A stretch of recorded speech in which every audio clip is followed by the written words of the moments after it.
대법원의 내란 음모 무죄 판결의 이유와 헌재의 통진당 해산 결정의 근거가 충돌한다는 문제, 어제 전해드렸습니다. 오늘 조간신문은 그 문제를 지적한 신문과 그렇지 않은 신문으로 나뉘었습니다. 헌재 해산 심판에서 통합진보당 측 변호인이었던 이재화 변호사를 만나서 두 판결의 모순이 무엇인지 자세히 들어봤습니다.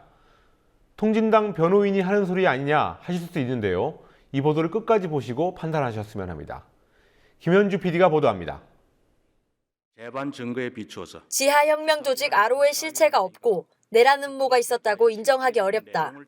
이석기 전 통합진보당 의원에 대한 어제 대법원의 내란 음모 무죄 판결은 지난달 헌법재판소가 진보당을 해산하며 내놓은 근거와 정면으로 충돌합니다.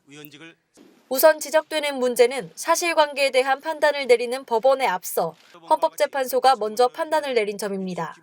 그거는 개별 사건을 담당하는 법원이 다 하는 거죠. 그것을 다 확정되진 이후에 그 확정된 사실관계를 통해서 이거 이제 헌법적 판단을 하는 기관이란 말이에요. 헌재가 서두른 이유는 무엇일까? 대법원 판결이 나오면 대법원 판결하고 다른 결론을 내리기 어렵게 된다는 거예요. 그렇기 때문에 대법원 판결 나오기 전에 선수 쳐버린 거예요. 그래서 대법원 판결과 다른 사실관계를 인정해서 해산 결정을 해버린 거죠. 헌법재판소와 대법원의 판결이 다른 부분은 크게 세 가지입니다. 헌재는 RO의 실체를 인정하며 이들이 내란 음모를 꾸몄고 민주질서를 해칠 구체적 위험성이 있다고 판단했습니다. 하지만 어제 대법원은 RO의 실체를 인정하지 않았고 이들이 내란 음모를 꾸몄다고 보기 어려우며 내란을 실행할 구체적 위험성도 없다고 판단했습니다. 목적과 활동이 민주적 기본 질서에 위배된다고 다 해산하는 건 아니고요.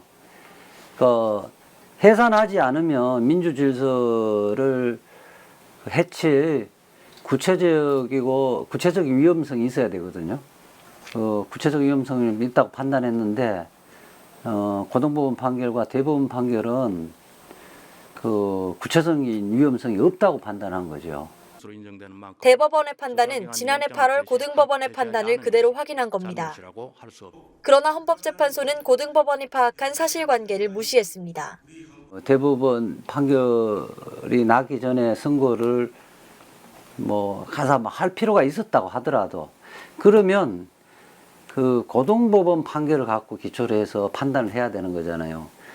실질적으로 1심 판결을 갖고 인정해버린 거예요. 근데 1심 판결은 항소심에서 판결하면서 취소가 돼버린 거예요. 존재하지 않는 거예요. 이재화 변호사는 헌재가 편견에 기초한 심정재판을 했다고 강하게 비판했습니다.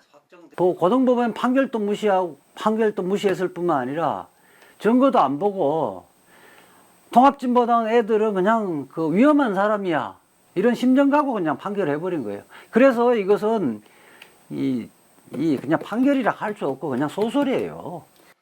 이 변호사는 증거를 무시한 헌재의 판결은 엉터리라고 비판합니다. 결국 집권 여당과 대통령에 충성하기 위해서 이런 엉터리 판결을 했다고 저는 봐요. 보수적인 재판관들이 자기들 마음에 안 든다고 해서 증거가 있음에도 불구하고 증거를 무시하고 마음대로 사실을 조작하고 만들고 왜곡한 거거든요. 이거는 내가 이야기하면 사법연수생들 시험 나면 낙제 점수예요. 이거는 쓰레기예요. 판결이 아니야. 하지만 이제 와서 헌재의 결정을 뒤집을 수 있는 다른 방안은 없습니다. 할 수 있는 방법은 없습니다. 그래서 이게 단심제잖아요. 헌법적으로 단심제이기 때문에. 그래서 신중을 기해서 판결을 해야 되는데. 이 변호사는 헌재 스스로가 존립 근거를 부정했다며 역사의 심판을 받을 것이라고 말합니다. 역사적 심판을 해야 되고 여기에 근거 없이 위헌 결정에 가담한 8명의 헌법재판관들은 뼈저리게 후회할 수 있도록 만들어야 된다고 봅니다. 그것의 몫은 국민들의 몫이고 역사의 몫이라고 저는 생각해요. 전 통합진보당 의원단은 오늘 진보당 강제 해산 결정의 근거가 무너졌다며 헌법재판소를 정면으로 비판했습니다. 국민TV 뉴스 김현주입니다.